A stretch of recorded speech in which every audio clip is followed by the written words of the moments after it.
What's going on, everybody? Dr. Chris Featherstone here for yet another episode of Unscripted. Listen, it's Tuesday night. You know what that means. I had some of the biggest, the baddest, the best wrestlers of today and yesteryear, and tonight is never no different. But we're going to have a spin on Unscripted from now on. We're going to have some special guests in the future, but I'm going to have a stable colleague with me every single week, a friend, an esteemed colleague, and the best pro wrestling journalist in the business today. Bill Apter, how are you today? Oh, that's great. By the way, what you didn't tell them, though, how this happened, I got the Sportskeeda draft. You picked me. That's right. That's amazing.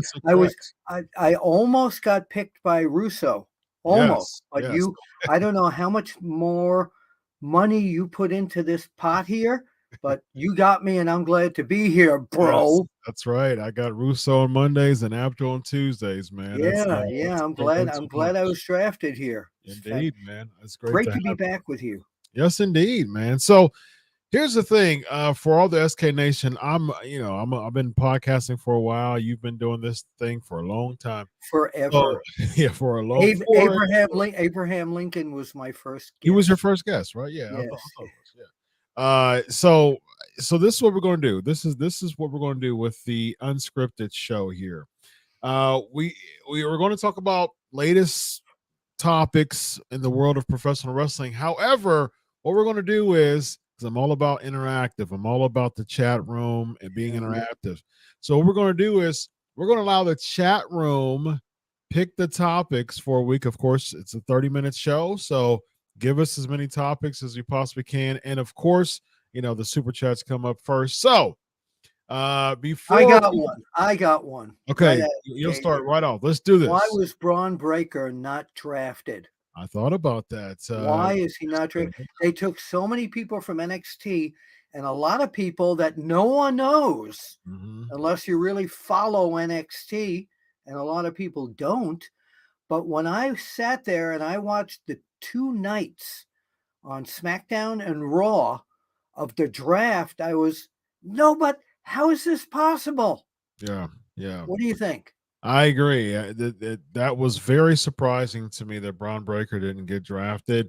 It seems like they still want him to be a staple in NXT, but he's done so much though. He had the title for so long. From what I remember, I don't really watch NXT. I keep up with it every now and then with the socials and stuff, but I'm not a weekly Same as watcher. me. But the thing is, when it comes to Braun Breaker, I did know that he's held the fort down for a long time in NXT, was champion for a long time, plowed through competition. He just turned heel, if I'm not mistaken, with Carmelo Hayes. Hayes, yeah. So what's next for him other than a heel turn? Does he become champ as a heel? Then what? I mean, like I what else? wanted to see him come to one of the two major brands, and Okay. Braun Breaker against Gunther, I think, would be a Ooh, hell of a match. Come ooh, on, yeah, really, really. I'm in for that. Yeah, I think at the end of the day, and the thing is, they have the draft. I mean, sometimes yearly, but it's been a couple years since they had it before. I mean, since Yeah. this one. So, what does that even mean? Does he come up in some random post Raw, post Mania type of thing next year? Does he do like a post SummerSlam thing? You know what I mean? Like the Raw after SummerSlam. I can see that happening, like coming the Raw after SummerSlam or something like that. But that's another 3 months. So Yeah, yeah, yeah. we shall see where he comes in. What speaking of the NXT call ups, I really hope that the writing team really makes something out of these call ups instead of just call them up. You know what I mean? Because there's been a history of just calling up NXT people Yeah. and not really using them, And and then what do we do with these people? yeah, Yeah. and then taking them back to NXT. I mean, so yeah, I mean that's what they did the same thing to oh gosh, I'm not really Dabakato, Yeah. Yeah. who was with Apollo Crews. They brought Mhm. him, they put him back to NXT. Yeah, Apollo Crews is just sitting there at the Yeah, just sitting there like, maybe I'll get picked again. He's been there. yeah, he won the Intercontinental Championship at WrestleMania, was Yeah. U.S. champion. Like he's They're been. trying to come up with a new country that he would be from. I guess so. I guess so. It was Nigeria, but I heard that there was some heat going on I heard that with too. yeah, that was really interesting. So yeah, so we shall see. All right, well, SK Were Nation. there any surprises to you? As far as just see, not necessarily surprises. I was super confused about Bianca Belair. So there's a couple things. Yeah. I was surprised about Bianca and Io both going to SmackDown, but they're competing for the Raw's Women's Championship at the PLE. Like whoever wins still is going to have to swap it. So then I was confused about Bianca Belair's had a 13-month World title reign. I think you should really push her to the moon. But now she has to swap the belt to probably Rhea, who's going to Well, retain the is it title. swapped, or do they just strip her of the title and have a tournament I think for they'll probably swap it like they did with Charlotte and Becky. So maybe? remember the last draft, they just swapped the titles. But it's So making us think. It's making us think. It's yeah, but good. here's my thing though. Regardless of what option it is, I just that just doesn't make sense for me.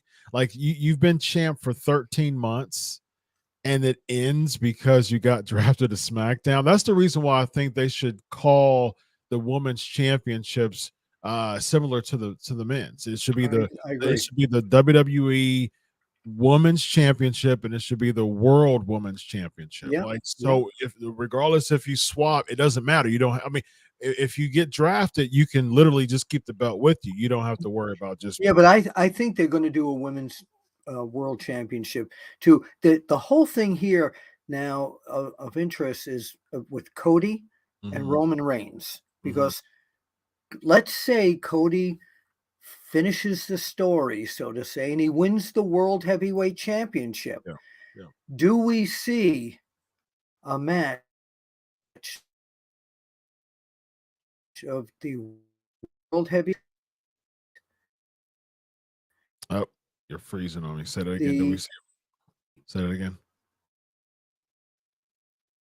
Oh, Are you there, Dr. Chris? Yeah, you're freezing up on me. Do we see a match and then you're freezing on me? I think Abe stole your His Wi-Fi. internet.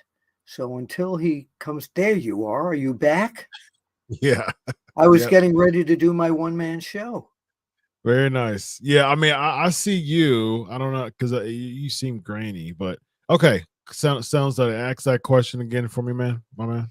So the question now is, so Cody finishes the story, gets the World Heavyweight Championship, and now how do they work out, because of the brand thing, the match that everyone is going to want to see, the Universal Champion against the World Heavyweight Champion? What do we Mhm. do?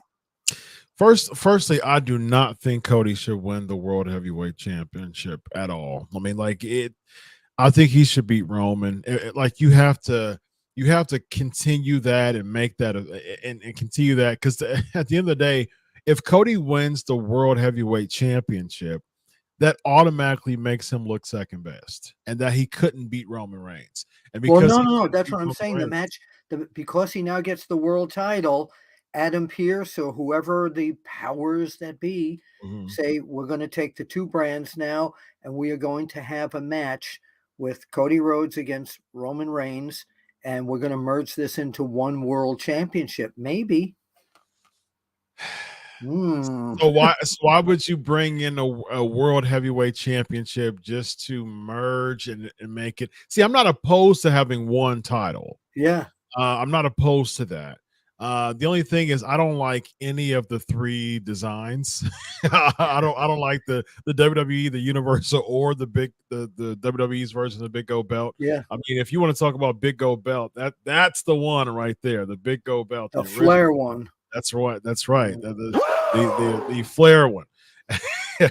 And I'm not opposed to that idea though, because the thing is, right now Roman has two titles, and whoever wins, say Cody, for the sake of your question, he wins the World Heavyweight Yeah. Championship.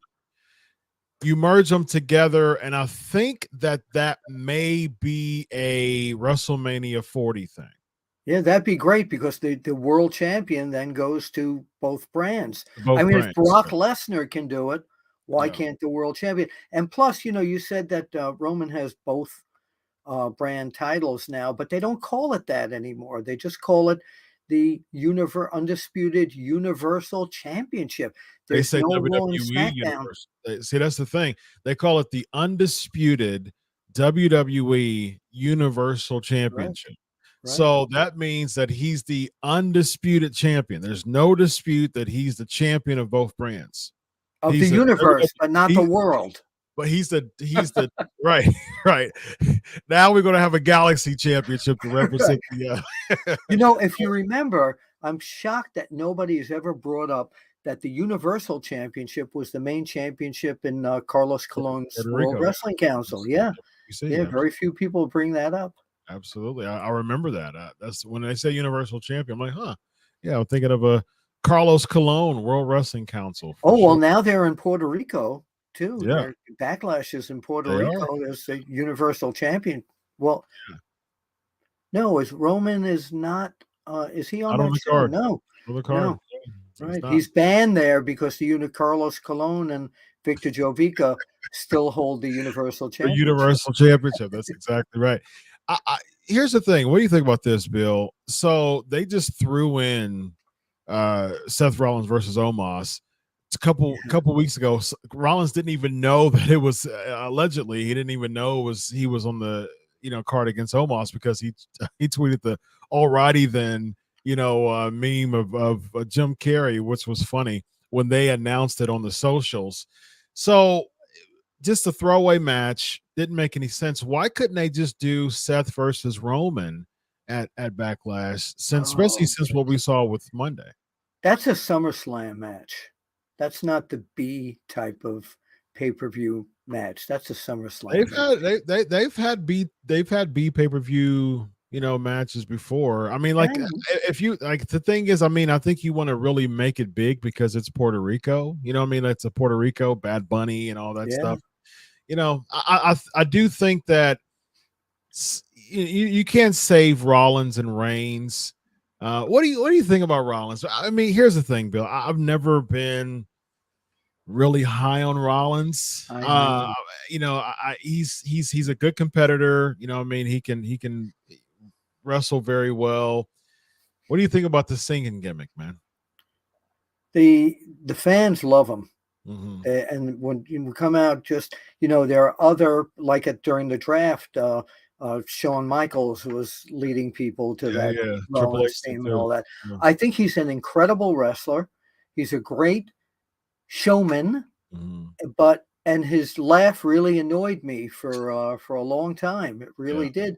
But I think right now that he is really the top guy in WWE. If you really under Roman Reigns, if you really look at the pecking order, he's right there. Yeah. It's he and Cody Rhodes are like the two top echelon guys there. Yeah. I think I want to see more stuff with Gunther.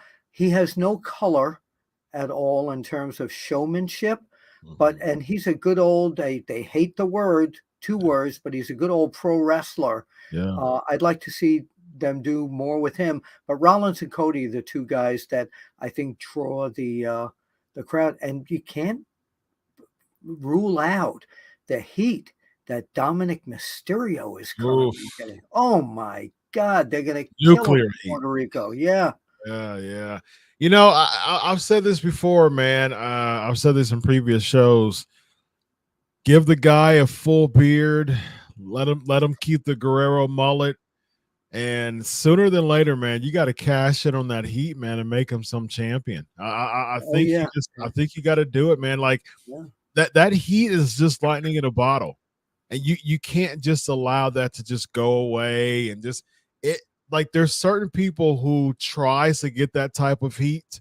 Like there's people who are jealous in the back because they've been spending years to try to get that type of heat, and it's just given to Dominic that easily. That's the type of heat that every heel decides that they just want. I mean, they live so for natural. But it's natural. Like you got to cash in on that, man. And they wouldn't let him talk. If you remember, they would. Yes, they really wouldn't let him. Now, did you see? The whole thing we were talking about Mysterio. I don't know if you saw my interview with Chavo Guerrero Jr., where he not backed up, but he said Rey Mysterio knew about this whole thing. He let him know it was just heel heat and all that. What did you think about that whole situation where he said that Rey Mysterio was prostituting the name of Guerrero? I think that it's something to me. I was like, okay, that's probably a work. I'm sure Ray and Chavo are good friends in real life, so I know that I know he didn't mean that for real. But I wouldn't have mind having Chavo as an addition to this feud. I mean, I think. Yeah, I wouldn't have minded it. Probably maybe if Dominic brought in Chavo. Man, they got a lot of heat on social media out of that whole thing, and they shouldn't wait on that. They should bring that to fruition quickly. Yeah. See, that's how I am, man. If I'm a business guy, and so when I'm thinking like, man, you got to cash in on moments. You can't try to recreate intangibles. You know what I mean? Like you can't try to recreate that. Like I said, if it's a lightning in a bottle moment, you can't try to find it again. You know what I mean? Like you got to cash out on stuff like that. Kofi Mania was lightning in a bottle. Yeselmania was a lightning in a bottle. So you got to cash out on stuff like that and cash in. And I think Dominic with this heel heat, something has to come from this. Like if you make him tag champ, if you make him some type of champion, because if you think about it from a business standpoint, all that heat that he's getting is going to help whoever babyface you want to throw in there is going to automatically help the babyface because Dominic's getting so much nuclear heat, and whatever program he's in is going to help him. I would love to see them make a belt for Dominic. The Mysterio Championship, and that he's the king of the Mysterios. Yes, that would be really, really cool. Yeah, yeah. Let's see here. Super chats gets you on the screen, of course. Let's see. We got what 4 wrestlers are in your Mount Rushmore, Bill? It changes every day. Okay. It does. Right now, it would probably be Bruno Sammartino, Mil Mascaras. Nice. Real name Mel Moskowitz. Nice kid from the Bronx. Yes. Ric Flair. And number 4 would probably be, let me look through my head here. It's a hard, actually, this week, what's been going on, I'd put Roman Reigns up there for recent as the newer guy in my Mount Rushmore. What about you? So do you want my all-time favorite 4? However you want to do it. Okay. So I'll do the Mount Rushmore if I think the 4 most influential pro wrestlers ever. Oh, wait, let me take back Roman Reigns and put Harley Race in there. Okay, fair enough. All right, so I think that these 4 wrestlers, in my opinion, are the most influential. So I'm gonna go. As far as popular, I'm gonna go most popular. Yeah. So I think the 4 most popular wrestlers ever is, okay, I'm gonna go Hogan, Austin, Rock. See, I want 2 for 1 here, but I'm gonna go. I'm gonna go Flair. Okay. I think like 4B is Bruno to me. So those are my 4. My all-time favorite. My all-time favorite top 5 has been pretty consistent for a long time now. My all-time favorite top 5 is 5 at Booker T, 4 is Chris Jericho, 3 is Ricky Steamboat, 2 is Dusty Rhodes, and 1 is Sting. I was going to say the American Dream, Dusty Rhodes was not on my list, and now I need him for number 5, if you will. That's right, baby. That's right. Let's see overall thoughts on WWE Draft. Okay, let's see. Evan says he loves the show, but shout out to Evan. Thank you very much. Hey, Evan. Let's see. What is one dream match you would make from one person from the golden era, attitude era, ruthless, aggressive era, and the era of today? A 4-way elimination match, and who wins? Oh my God. Okay. Bruno so golden era. Bruno. Let's do it together. So Bruno from the golden era, Austin from attitude. Yeah. Okay. Ruthless, aggression, Cena. Yeah. And today's era, Roman. Gunther. Okay. Gotcha. I want a tough ass guy in there. Gotcha. And he and Austin against each other in that match. Nice. I want to see that. I'm very high on Gunther. I think that I've said this before. I think Gunther should be world champ by Mania 40. Yeah, but he needs some color. He needs some. See, isn't that terrible? Because when I was growing up watching professional wrestling, a lot of the guys didn't have that color gimmick going. They had they wrestled. Mm-hmm. That's it. Didn't matter. There was no gimmick. I think that there's a couple nuances that I think helps Gunther. The very fact that he's just a hard-nosed beast, just a menace of a character. But I think the foreign gimmick, it's an ace in a hole for a lot of people. Yeah. And I think that's always a one-up in many cases. We've seen that throughout the years. I mean, we saw Ludwig Borga come in, shot in 93. So yeah, that always helps. Nikolai Volkov, Iron Sheik, Waldo von Erich had such Waldo von Erich. Gunther is the new Waldo von Erich. Yeah, that's a good comparison. Yeah. So that helps. And I think the fact that he has Ludwig Kaiser and Giovanni Vinci is more just kind of like a straight-laced guy. Like he's just kind of I don't see much character, but I do think him being an Imperium helps the depth of it. Mhm. But I like Kaiser though. Like I like, and I really like Samantha Irvin, the Yeah, announcer, Ricochet's yeah, girlfriend. yeah, I think that she does a fantastic job introducing Imperium, and absolutely. the announcers make a big difference when it comes to elevating the character of a person. Mhm. I think that Samantha Irvin, because you know how um, um, Tony Chimmel would say, you know, rated R superstar Edge, and a lot of times when Edge would come back on appearances, he would bring Chimmel with him so he Yes. could announce Edge. You know what I mean? So it brings that depth to that character. I think that Samantha Irvin getting drafted Raw helps. I think that helps Gunther too.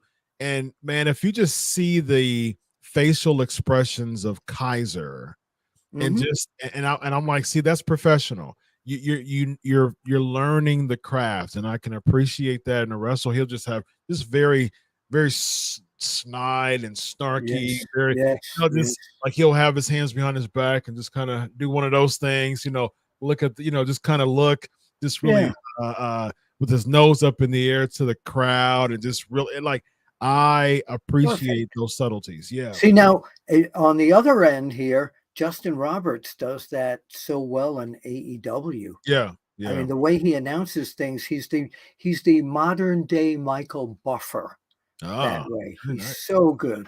Yeah. He's so good.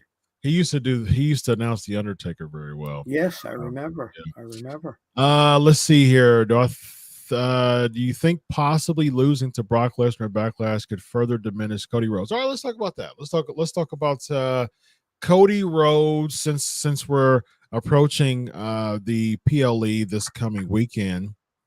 So do you think that Cody beats Brock Lesnar, or do you think that he doesn't? I think he doesn't, and I think it's Great. gonna put him in a funk. Either that or Lesnar gets disqualified or something like that, but it's gonna take Cody, that his whole gimmick here is he wants to finish the story and get back to Roman Reigns, and Yeah. now Brock Lesnar kicks his butt, Mhm. and Cody's coming out like, "I don't know what I'm gonna do." "I'm not gonna let this hold me down," and he's gotta keep trying. I think this is where the long-term plan is for him to keep getting disappointed Mhm. over and over again until the big one happens. Yep, that's precisely what I thought too. Like Yeah. especially when he clocked Lesnar, and I said this on the show, the post Raw show. Like to me, it just doesn't make sense for a baby to get any type of leverage leading into the PLE or leading to the pay per view. But back in the day, like Brock Lesnar's a beast. He's a monster. He's indestructible. He's unbeatable. And from in the classic case of good guy, bad guy, what I mean, baby, heel, you have that heel look bigger and bigger and bigger and Yeah, bigger. yeah, And then when the baby beats him at the big show, it makes the baby look bigger because he dethroned the indestructible sure. heel. If you have the baby get leverage on the heel before the big match, it diminishes Yeah, what I mean? Like you see yeah, what of I'm saying course, there? of Yeah. course, Yeah. What do you of think? course. They've gotta be equal. In the Yeah. worst case scenario, they have to be equal, Yeah. and that's why I didn't like Brock Lesnar backing up after Cody attacked him, and Exactly. Brock Lesnar could have gone through those 10 or 12 security guards that were standing in front of him. I kept saying, "Well, why doesn't he just beat him out of the way?" Yeah, But exactly. he backed up. That's Yeah, not Brock Lesnar. exactly. He needs Paul 100%. Heyman back again. Yep. All right, a couple more. We got Rorito, $2 super chat. Man, which NXT wrestler that was drafted good big push? That's a good question. What do you think? Who do you think the biggest push would be? Cameron Grimes. You think Cameron Grimes is going to get Yeah, a big yeah, push? yeah, because Really? he's a sports entertainer. Huh. Yeah. Yeah, I mean, I don't see it. I don't see it Okay. with. I like Grimes. I Yeah, like him, yeah. but I don't see him getting a big push. No, Like, he's not gonna be top level. He's okay, gonna be on a Ricochet level. okay, I can see that, but that Rick said doesn't have a big push. The question was, who you think would get a big push from NXT from the draft? Oh, tough. There's no one that I saw in the draft that I think is going to get a huge push unless it's the ladies tag team champions. What do you think of Grayson Waller? I think he's terrific, but I'm not sure. Yeah, Big push. Who else? You got the women's tag champions. So what's I didn't know. I haven't seen the NXT results, but Yeah, you had the women's tag team champions defending it against the number one contenders who also got drafted to the main roster. So who's going to be? They're going to have to relinquish the title. Nobody drafted Dragon Lee either, did they? No, they didn't. He's one of my favorite NXT stars. Yeah. He would have gotten a good push because, see, he would have been with the mask and the whole bit. And I don't know his ethnicity, but he would have been very good in the whole Rey Mysterio situation there. Yeah. What do you think of Indy Hartwell? Do you think that they'll do something with her? Something. Okay. Yeah. I like her. I like do her. too. Yeah, I think she's got potential. But it's just hard for me to pick any NXT wrestlers. Yeah. Except Grimes, because like I said, he's more of a sports entertainer. And, I think that it would have been an easy pick if Braun would have been drafted, but I don't think that any of the drafts has that it factor that I've seen yet. I agree. Now it could happen on the main roster, but I haven't seen it on. You talked about lightning in a bottle before. Do you know where I think they went totally off with that? When Otis won the Money in the Bank. Yeah. Oh my God. The people were absolutely nuts about him. They loved not just his personality and the whole thing with the worm. He was at that point red hot, and why they didn't leave him up there. And to this day, I'm still a big Otis fan. Yeah. I think another missed lightning in a bottle moment was I think they should have pulled the trigger on Sammy winning in Montreal, man. Like I said, even if he would have lost on the following SmackDown, I would have been totally fine with it. Like if his reign would have been 6 days, I would have been, because to me, when I think of wrestling, I think of like moments. I think of just this indelible moments that goes in the annals of history. I think of highlight reels. And that right there, if Sammy would have won in Montreal, I think that would have been you know what this makes me think of? What's that? This makes me think of Sammy at the hottest versus Dominic. Ooh. Talk about heat. Yeah, that would have been interesting. Yeah. All right, last one. Rollin 999 Super Chat. Oh, only $9.99. I love those commercials. Yeah, some hotline. Absolutely.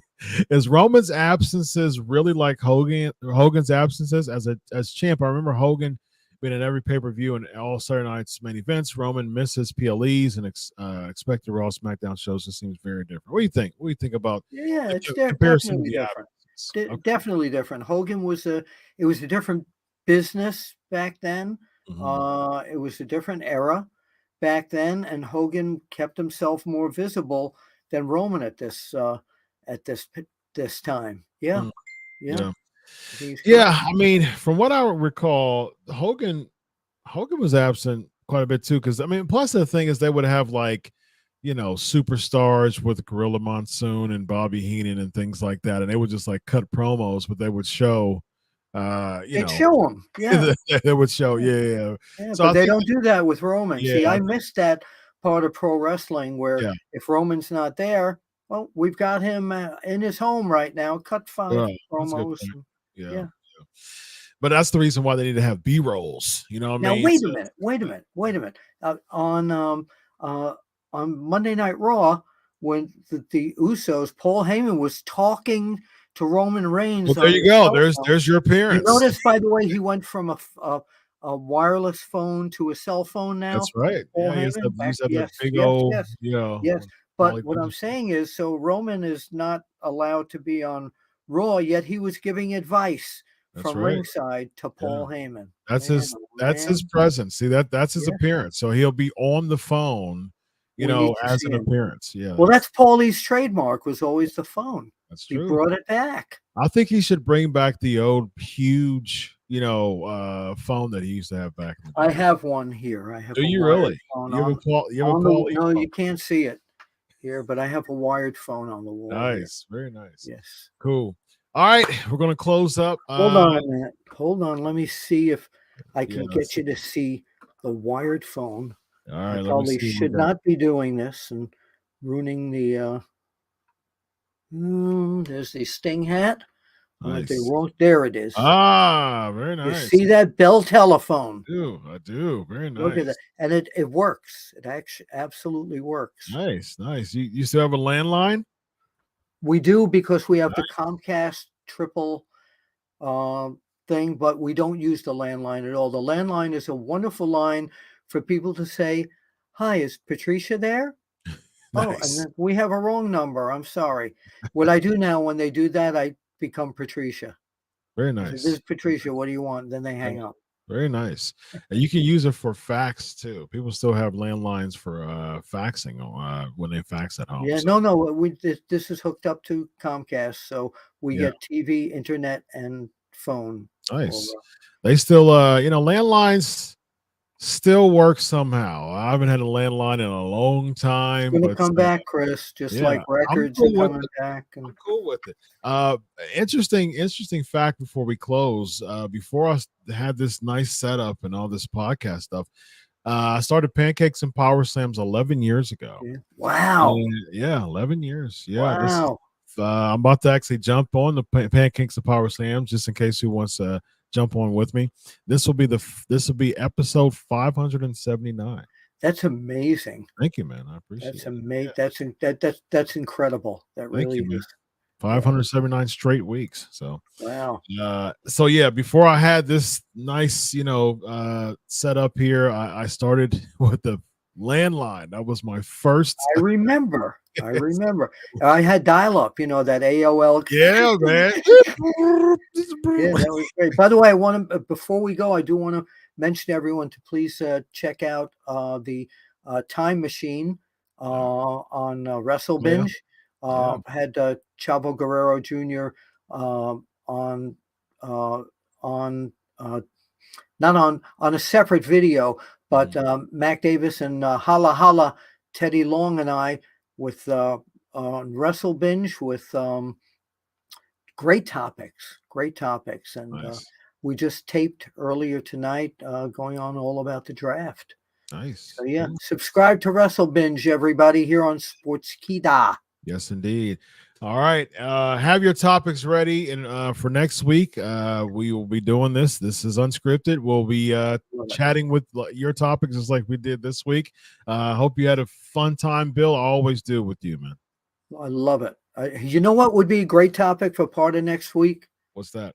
What if this guy was still alive? Andy Kaufman. What if he was still alive? Would he still be in pro wrestling? And if so, what storylines would we put him I think that Andy Kaufman would be canceled if he was still alive. He would be a part of cancel culture if he was still alive. You're right. Bill, always a pleasure, my man. My pleasure too. And we'll see you at the matches. Have a good night, everybody. So long.